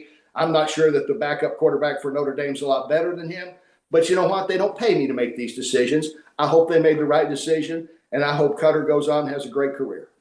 They weren't planning on Minshew. That was a secondary move, and the kid might be great. I have no idea. Yeah. I look at it this way. Let's put it this way. Okay, I'll go where. You ready? Sure. I believe Billy Donovan had interest in the job before Pope got hired. Okay. Okay. You can take that to the bank. Okay. I believe, and by the way, I don't blame Mitch for this. I'm happy to blame Mitch, but I don't blame Mitch for this. He didn't want to wait for Billy's season to be over. Yeah, I remember that. And I respect that, by the way, by Mitch. I do. I absolutely do. And it would have been better had they waited for Billy, and I would say that if Kentucky was undefeated. That's just how I feel about Billy. That is not a shot against Mark Pope. You can take it that way, not from my heart. And so it's interesting in that case, Mitch said he didn't want to wait. Yet in this case, I got to tell you, if Stein would have said, I want Kentucky, but I can't be there 100% till after the bowl game is over, you know what I would have said? Bye. We're moving on to the next thing. Now, look what Stein did. I got one more for you. Then I want you to go off, Kenny. And then you go off, and then we'll say thank you and goodbye. I didn't realize it was on 14. No, just go. I don't want to go another minute and a half and then have you go a minute and a half. Just respond. Well, no, I mean, I agree with you. I think that you got to say, okay, look, the job's yours if you want it. If you can take it, you got to take the job. Okay? We're in the SEC. We all know how tough the conference is. I'm going to say all the obvious stuff to you. So I need you to come in and take over as coach. Now, all due respect, somebody else can probably run that offense. They know what the offense is. I'm sure they've probably got a quarterback coach or somebody there that could pick it up. Who's been in all these meetings in his Exactly. This isn't like the first year of this. They know the system. He's done a good job building a system there. He's had 3 or 4 different quarterbacks come in and succeed in this system. So the system's in place. So I think he should be here coaching the football team. I don't know how these coaches get these deals. I think, one, the coaches get crazy deals that, as we've seen at Kentucky, and not just Kentucky, but other places where they're paying them off just a ridiculous sum for having mediocre or unsuccessful careers altogether. And I think that Stein should be Well, I guess he keeps in touch every day, but he's serving two masters. What's more important to him right now? I mean, he would like to win that national championship, obviously. That'd be good on a nice resume. But then again, he's going to come to Kentucky. I think he's going to be catching up in a lot of areas, although they appear to be getting players. I guess they're good. I don't know. There's a lot of people picking up players. I guess everybody thinks they're picking up good players. I don't know. But I think he may have picked up more. Maybe the quarterback they wanted would have come here if he'd have been here already. Think about that. Maybe the Arizona State kid would have come here if he's already in place here. Well, maybe he couldn't have. Maybe he wasn't going to come at all. But maybe he could have made a better pitch to him as the head coach, not the guy that's trying to win the championship at Oregon. Let me give you a little information. He was on Levitt visit, and they watched tape till midnight. And I got to tell you, Levitt's case, he's now moving on and moving on and moving on. There's only so many schools that play $5 million a year, and he's running out of schools, and he better make a decision soon. Bless you, brother. We got to do lunch. I'm good for a while. Okay. You're here this week. I'm actually leaving town. I'm leaving town. I'll be okay. I'm not here this week, but next week I'm back. I won't be here for a few days, but I'll be back. I always come back. God bless you, Kenny. You're the best. Happy New Year. God bless. Thanks, Alan. Hello, Jimmy. Hello, Kenny. Anytime. Happy New Year. Happy New Year. Thank you. Go Cats. Go Cats. I'd go nuts if I was having to do the big blue, true blue, all blue balls coverage these days. Oh. Put that in the open. I love that. Put that in the open tomorrow, just for a day or two. What a great way to put a smile on my face, because, hey, Kenny, bless you. Thank you, brother. Anytime, brother. You know that. Thanks, Alan. What fun. What joy talking to Kenny. Sometimes I think after talking to Kenny, I need psychological help. What do you think? We ready for Nick? Ready to go. You want to put him in now or take a break? No, let's put him in. And we'll take another break in about 15, since we just took a break. Ladies and gentlemen, without further ado, the one, the only, Mr. Portal himself, KSR's Nick Roush,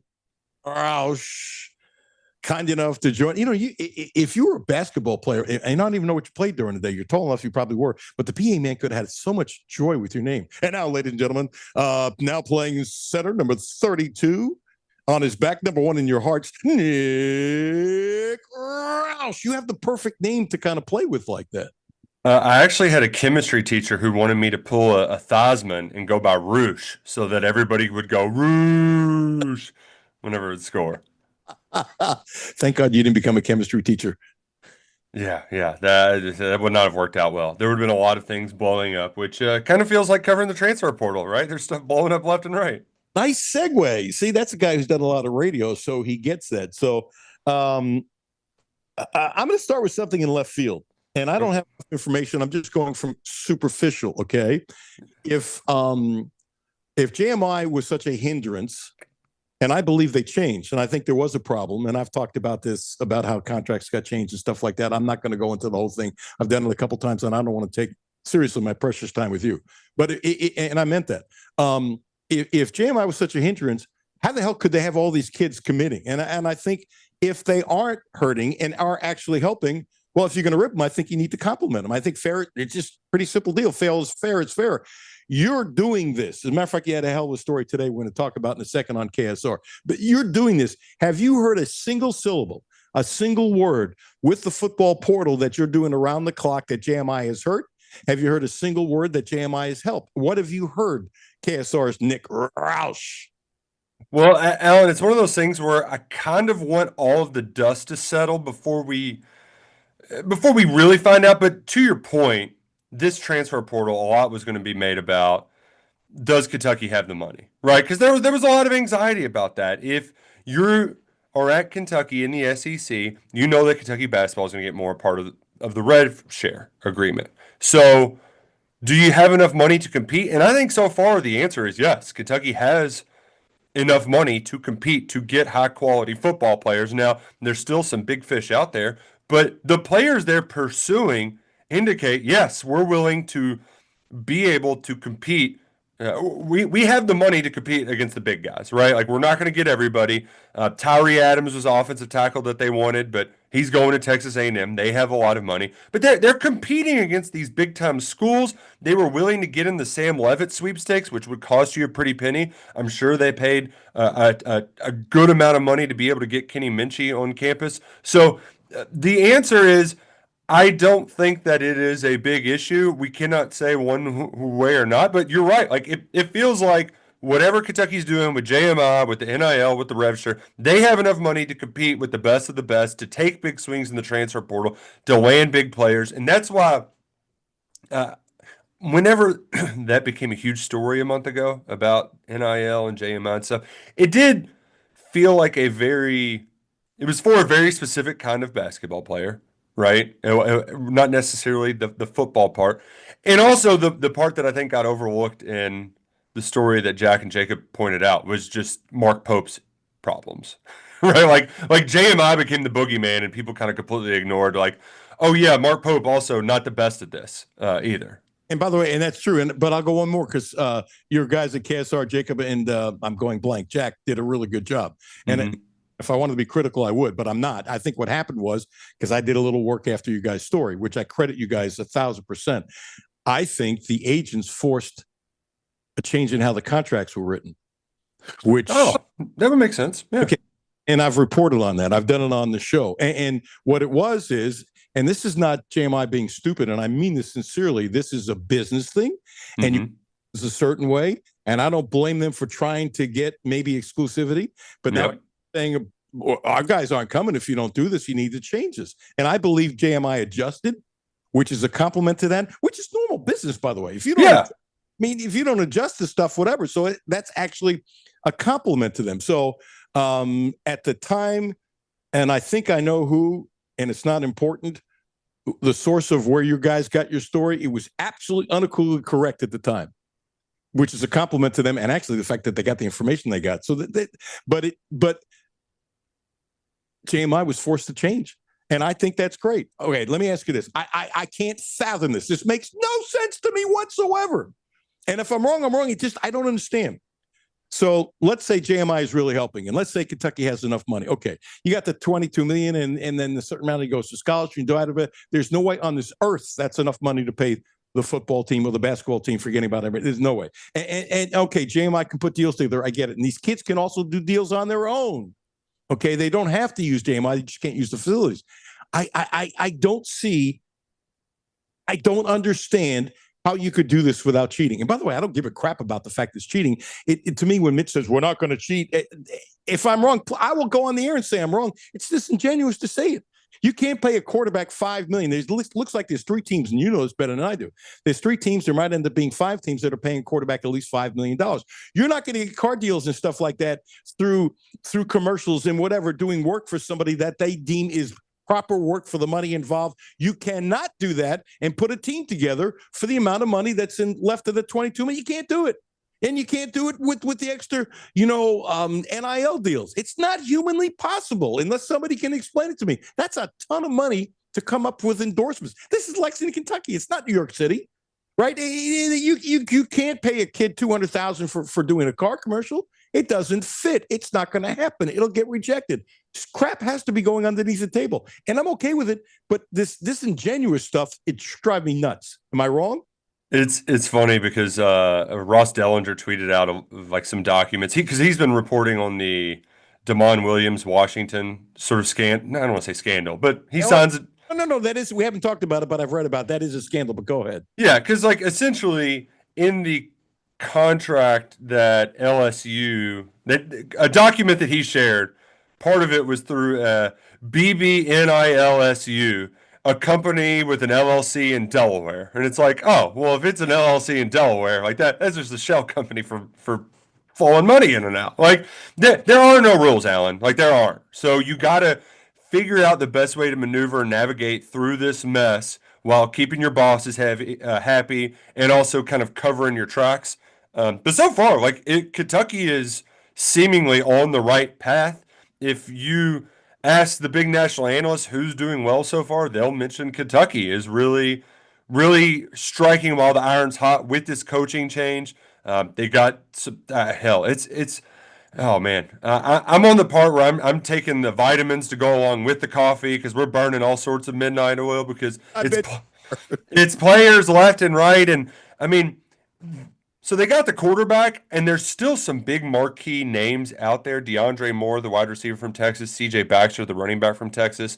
There's some big names out there, but they've done pretty well so far getting talented center. Jordan Castell, he's a 3-year starter at Taylor. Yeah, at Florida. Sorry, yeah, the safety that they got this morning, 3-year starter. Yeah, about this. I thought you said the center. My bad. But yeah, so they get the center, longtime starter. They get the Florida guy, longtime starter. The LSU guy, he was playing as a true freshman on the defensive line. Harkless, who's coming back to town, he's a Frederick Douglass product. He's been starting at Purdue. They're getting a lot of quality football players at a lot of positions of need. And I think if you were doing the 10,000-foot takeaways, it's A, if you're worried about the money seems to be good because they're getting good players. And B, I think the part that we didn't expect, we were told, like everybody thinks Will Stein offense, blah, blah, blah, high-flying affair. The new defensive coordinator, Jay Bateman, he has some recruiting chops, and he's showing them early on. They've got some really good players. Kentucky will have arguably the 2 most experienced safeties, not just in the SEC, but in college football next year with Castell and Ty Bryant. Wow, that's a great comment. And by the way, compliment to you. Okay, you're not blowing your own. I'll do it. You had the quotes about the safety coming here that he said it was because of Bateman and the staff because they had ties together going back to Florida. Mm-hmm. So that was in your story. I kudos to you. That was a great story. Okay, there's a connection. Yeah. And the reading I had done on Bateman, which I didn't know, I knew his name, but I didn't know who he was until this thing. Maybe you did. I didn't, but I did a whole lot of Google reading. You know, I have this thing. If you're at Army as a defensive coordinator for 5 years, when you don't have the size and the speed and the strength, and you're having pretty good defense, you're a hell of a coach. I know the guys there, but you're a hell of a coach. And then you do reading. He's a hell of a recruiter, and it's pretty obvious he's a hell of a recruiter. And he wanted to leave where he was because now he's the boss of the defense, which he wasn't the boss of the defense where he just came from. It's a great combination, and I know the funny thing too is whenever these coaches leave a fan base, they always say he stinks, right? You know, Florida fans, oh, he wasn't that good at Florida. A&M fans, oh, it wasn't really his defense anyway. And it's like, well, he helped Army become a 10-win program, okay? Just saying that out loud is insanity, right? Like in this day and age in college football, he helped Army become a 10-win team and snap, I think it was a 14-year losing streak to Navy. Bateman actually tweeted out that story recently. It was like an old, written at the time sort of deal of when they snapped this streak back in like 19 or 20, something along those lines. Great story. But he helped Army. So like he knows the X's and O's of coaching. He tried to jump up a level, and he got a lot of experience in the SEC level. And that's another thing about these hires that Stein made is these guys come from a lot of big-time programs, from a lot of successful organizations, and a lot of them are very hungry. They're young and very hungry. And I think you saw with the older staff, yeah, they had money, but they also probably weren't as hungry. And like, okay, we're going to pay more to these guys more to retain players instead of go out and try to find comparable guys who maybe cost less. Because it's easier, right? Like it's easier to just pay more to keep guys around. Well, you know, maybe you can get guys who are just as good outside of the portal. So obviously it's still TBD. We're on day 6, I think, of the portal. There are 13 guys committed so far. There's going to be, I don't know, 10 more to come, give or take, before the final drop ad day next Friday. But off to an early start, you would say good. The board will reset probably tomorrow or Friday after this first initial waves of commitments. But if they're able to get DeAndre Moore and CJ Baxter, that'll add some offensive firepower. The other one I'm watching is Malcolm Simmons, who recently visited. That guy was awesome. And it some of the best some of the guys I'm most intrigued by were the guys who started playing awesome once Hugh Freeze got fired. And he had 140 receiving yards in each of his final 2 games once Freeze got fired. So, like, the guy's got some talent there. He was probably being held back by Hugh Freeze some. It'd be awesome to see the explosive playmaker in Lexington. Of the 13 guys, not a fair question, but I'm throwing you anyway. Mm-hmm. How many do you think will be starters next year? 13, 9, 10, 11, 12? So there's a couple spots where it looks like they will have multiple players competing for one spot. So two of the offensive guards, Max Anderson and Olas Alanen, who served as he's a Finnish guy who blew up at like when he came over to the States in high school. He was previously at Bama. They'll compete for a starting guard spot, right? Tavian Wallace, and they'll probably get this Georgia linebacker, Chris Allen. They might be competing for a starting linebacker spot. So when the dust settles, I'll go ahead. Like Javante Barnes is probably a running back too, who will play a lot. I would say like 8 of these, or 7 or 8 of these guys are probably starters, but a lot of rotational players at minimum. Okay, and they're all what you're saying. They're all going to play. Otherwise, why the hell would they come here? You did say one thing that I'm baffled. I believe you, but that's not the point. That two of the guards will compete for the same spot unless they might move one of them. My thought process is, why would two guys come, whether it's Kentucky or Indiana? You would think that they would think, and they would guarantee, and then things happen when you show up in camp, unless it's so much money, it's not even funny, and then there is no competition. But you would think two guys like that would know that they are the one guy and go from there. That's a little surprising that they each wouldn't have gone somewhere where they knew they'd be the guy. It seems common sense to me. What do I not know about? Well, because part of it is they haven't played yet, right? They were at Tennessee and at Alabama. Allen is a year older. But there's two vacancies at offensive guard, and Kentucky also has a pretty good guy in redshirt. He'll be a redshirt sophomore in Abaselm. So like the opportunity's there. But Will Stein has made it adamant, like excluding the best of the best of the best. He wants guys to compete, right? In spring practice, we're not going to have ones versus twos. We're going to have blue versus white. We're going to shake up the teams. We need guys competing for positions, and that's part of the reason why Cutter Boley is out in the desert at Arizona State, is because he was going to have to compete for the starting job. There wasn't a guarantee for him to be the starter. So I think this is a kind of mindset and mentality that Stein has, and it should raise the level of everybody's play if there's no guarantees, right? If he has a culture of competition, it should bring out the best in everyone. Okay, but I'm kind of funny about that. That's where you and I will disagree. If you're paying, I don't know what Minchie's getting. You probably know, and I don't. Mm-hmm. If you're bringing somebody, let's say it was Levitt, because Levitt's not coming for $1 million. Yeah, right, yeah. He's coming. He's getting guaranteed. So they were trying to get Levitt. Cutter's not stupid. He knows they were trying to get Levitt. Agents talk. I'm sure his agent filled him in what was going on, because, as you know, all too well, dealing with agents, that's what they do. There was, no matter who he brought in, there wasn't going to be competition. There wasn't going to be competition, and he knew it. I believe they absolutely want Cutter to stay. I absolutely believe they did not want Cutler to be the starting quarterback. They were willing to pay him, I think, pretty damn good money for a backup. They were not going to pay him starters money. I did a lot of work on this. Mm-hmm. And so there was no competition. The only way there would have been competition if, let's say, and I don't know the number, of just throwing it out, let's say Stein missed on 6 quarterbacks or 7 quarterbacks, which he obviously didn't do. At least you think he didn't do. The point is, he got somebody that he likes. There's not a negative comment towards Stein where I'm coming from. Okay, if Levitt comes, this is no competition. Cutter's a backup. And he knew it. He absolutely knew it. And so they said stay for X, and he got more than double for going to Arizona State. So I will strongly disagree with you that it wasn't about, because Cutter didn't have competition last year. Stoops said it was competition. That was BS, and I called Stoops out many, many, many times. If you don't take half the reps with the ones, okay, Stein's going to do it differently, but it wasn't under Stoops. You're not taking half the reps with the one. It's not a competition. It's BS. It's a lie to the public. That's exactly what it was, and Cutter didn't want to go through the same thing again. That's not a knock against Cutter. It's not a knock against Stein. Yeah, right.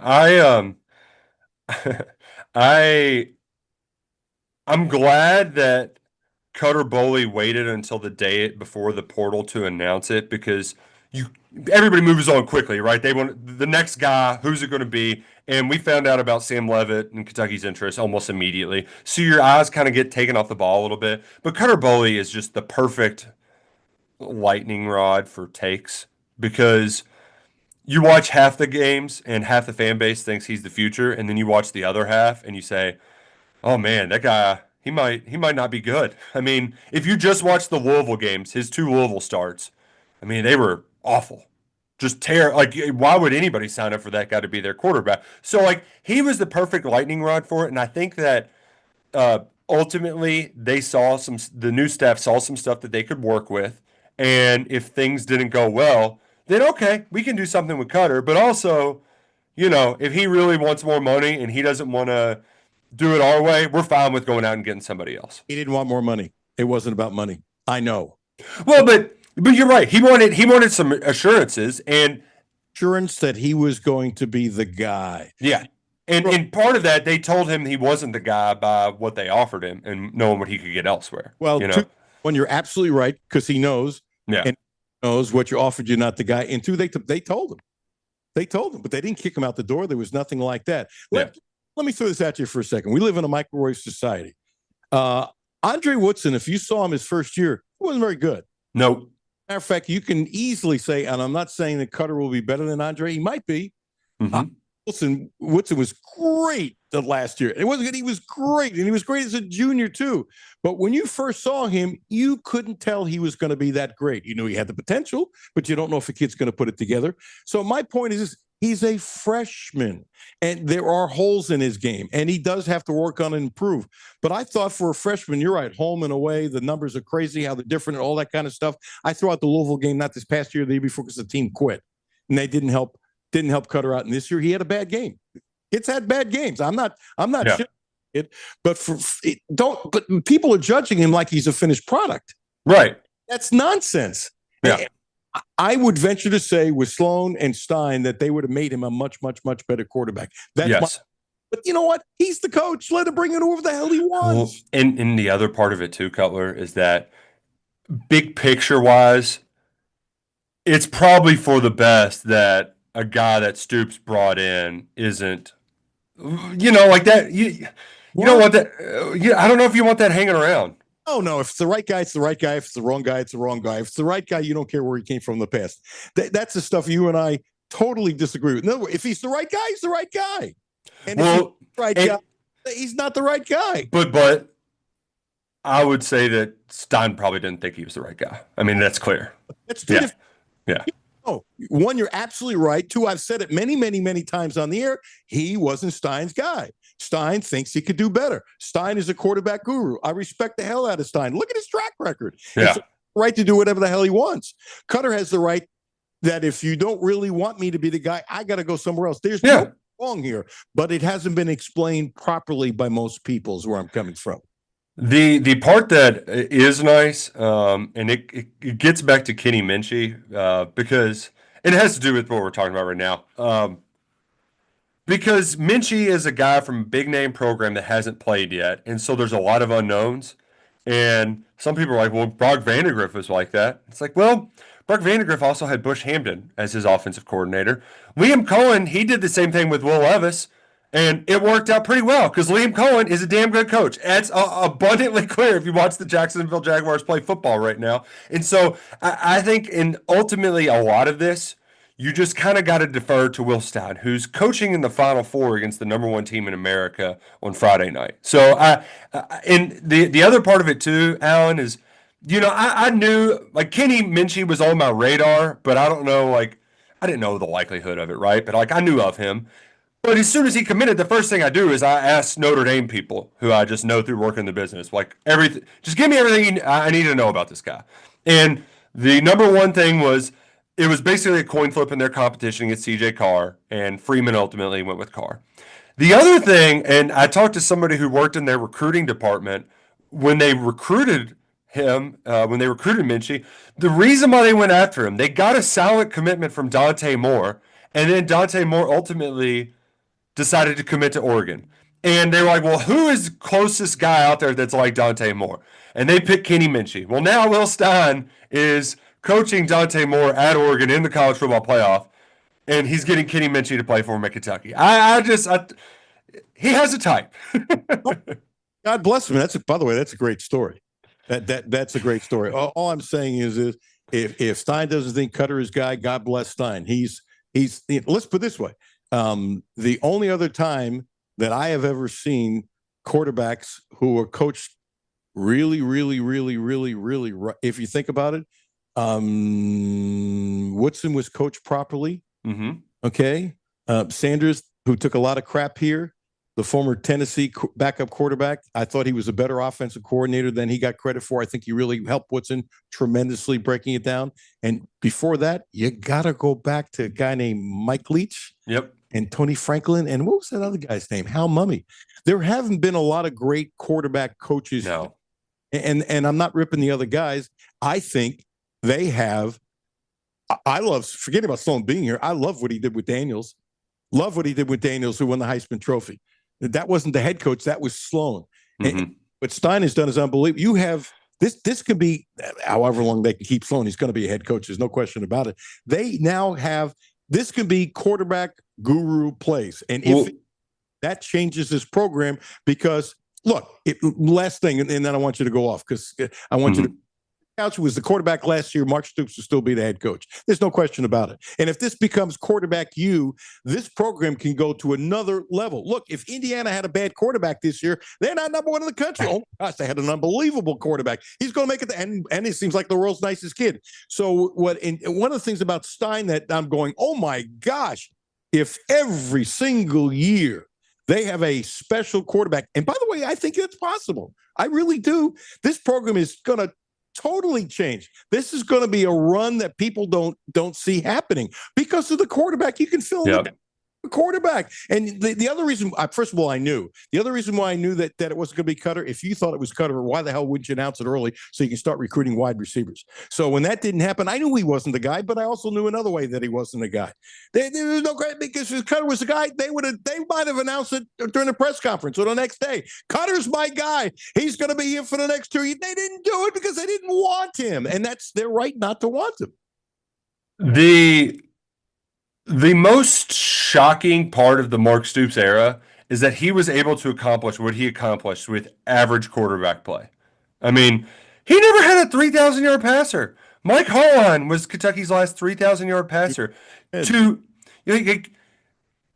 raise your ceiling, you have to have exceptional quarterback play, and Kentucky just hasn't had it. So they went out and said, "All right, we're gonna get a guy who can raise our ceiling with Will Stein. We're going to trust in him." It's one of those things that, like, I thought for a while that, like, it's almost like how Mummy tricked us into thinking that we had to be like some sort of gimmick to be successful at Kentucky. But college football has changed a lot. Mark Stoops showed that, no, Kentucky can recruit quality you can get good players in the trenches and win hard-nosed football, but that can only take you so far, right? And I think Stoops, he took them as far as they could without, like, NFL guys and explosive offense. Mitch Barnhart said, you know what, we have to have that. We have an opportunity to get a guy who is rising through the ranks. And the other part that I want to mention about this guy, Kenny Minchie, you talked about Joe Sloan. When Joe Sloan was the quarterback's coach at LSU, the offensive coordinator was Mike Denbrock, okay? Mike Denbrock made Desmond frickin' Ritter. Okay, we saw that guy in the NFL. We know what he is. The St. X guy. There's a reason he didn't get recruited by a lot of people, okay? But Denbrock's system worked so well that Ritter got them to the playoffs and was a third-round draft pick in the NFL. And then he goes to LSU. He does this thing there. Well, he's been at Notre Dame the last couple of years, right? Where Kenny Minchie has been working. So there's a lot of familiarity system-wise, and there's a reason to believe that this will be a great fit for Kentucky. Dude. Okay, if you're not watching on YouTube, I don't push YouTube. There aren't a lot of people on YouTube. We got a lot of people listening all across the country, though. I am bowing to you. That is dude, that's a great story. That's not a good story. It's a great story.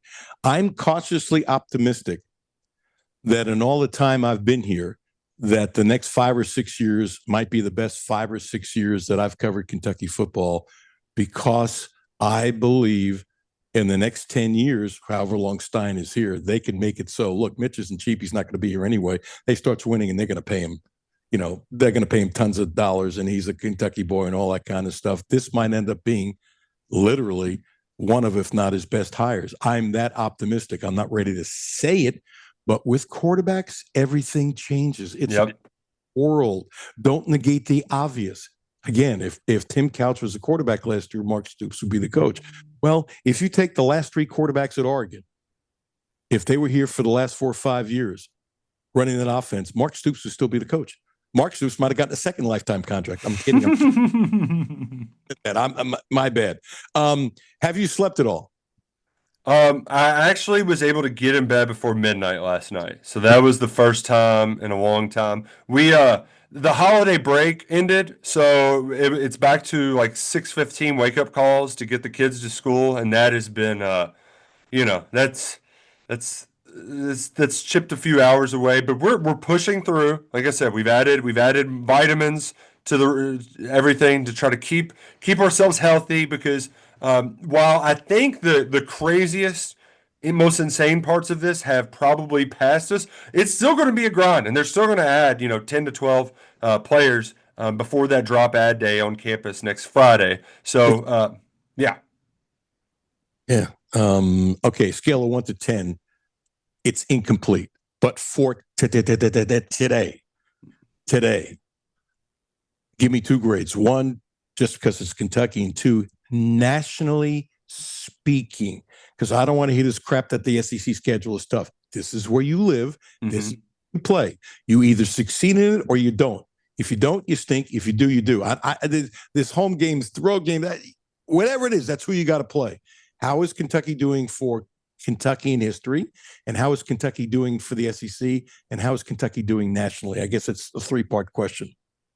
So the hard part in all of in this question, Alan, is that the biggest problem that Kentucky football had last year is because their skill players were probably the worst in the conference. I mean, they had one all SEC selection, and it was the safety, Ty Bryant. I mean, just if you ranked the running backs, receivers, everything, probably last. They have to get out, but go ahead. Yeah, I mean, like they've got to get more of those for me to say, okay, they're top 5 portal class in the conference, right? Like I think it can become that if they get a couple skill players like Javonte Barnes, the running back from Oklahoma. That's a great RB2 that you rotate in a lot with another guy. And if Jason, you might have a great backfield when it's all said and done, but it's not all said and done now. I like defensively what they've done, and I like the quarterback, but you got to get offensive tackles, receivers. You got to be able to feed the studs, and another running back would be nice. So for Kentucky standards, I'm impressed with the defensive addition. I'll give it a 7.9. For SEC standards, we'll go 6, and then nationally it's like a 5.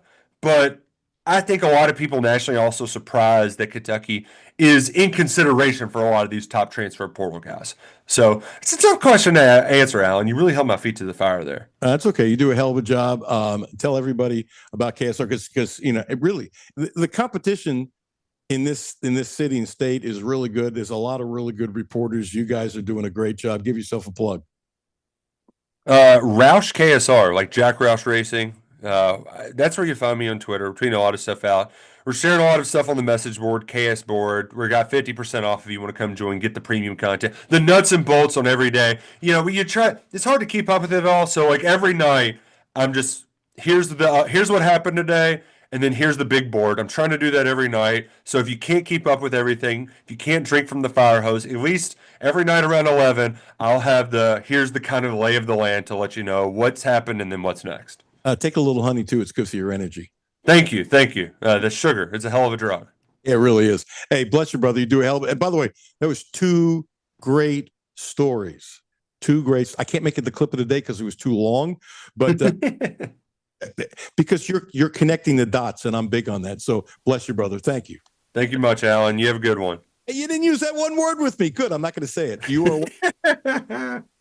I thought you could. Never mind.